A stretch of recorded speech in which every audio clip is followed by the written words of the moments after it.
இப்ப நாய் நம்மள துரத்துச்சுன்னா அதுல இருந்து தப்பிக்கிறதுக்கு என்கிட்ட ஒரு 4 டிப்ஸ் இருக்கு. முதல் டிப்ஸ் என்னன்னா, நாயோட கண்ணை நம்ம நேருக்கு நேரா பார்க்க கூடாது.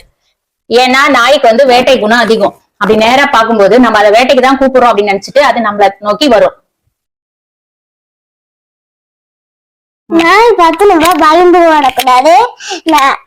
நம்ம பைக்ல போயிட்டு இருந்தோம்னா நாய் சில டைம்ல நம்மள பார்த்து முறைச்சிச்சுன்னா நீங்க வந்து ஸ்பீடா போகாதீங்க, இல்லைன்னா நாய் வந்து உங்களை தாக்கும். அதனால நீங்க வந்து என்ன பண்றீங்கன்னா ஸ்லோவாவே போயிட்டுருங்க. அப்ப வந்து இவன் தைரியசாலி, அதனால இவனை விட்டுட்டு போயிடுவோம்னு நாளைக்கு போயிடும்.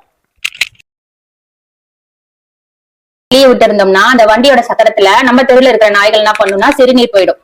அப்படி போயிடுச்சுன்னா அந்த வண்டி எடுத்துட்டு நம்ம போகும்போது அந்த சிறுநீரை மோப்பம் பிடிச்சி பின்னாடி நாய்கள்லாம் என்ன பண்ணும், அந்த தெரு நாய் நம்ம போற தெருவுல இருக்கிற நாய்கள் வந்து நம்மள துரத்தும். அதனாலதான் அப்போ நம்ம வெளியே போறதுக்கு முன்னாடி நம்ம கிட்ட ஏதாவது சென்ட் பாட்டில இருந்து அது கொஞ்சம் சென்ட் ஸ்ப்ரே பண்ணிடலாம். அப்படி இல்லைன்னா தண்ணி ஊத்தி கழுவிட்டு எடுத்துட்டு போலாம் வண்டியை.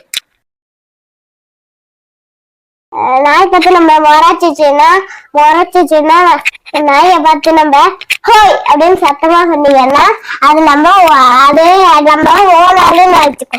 அதனால அது நம்மள அட்டாக் பண்ணாது. சரி, இதெல்லாம் பண்ணியும் நாய் நம்மள கடிச்சிருச்சுன்னா என்ன பண்ணணும்? ஹாஸ்பிட்டலுக்கு போய் வச்சுக்கணும். வேற வழியே கிடையாது. அவ்வளவுதான். Thank you friends.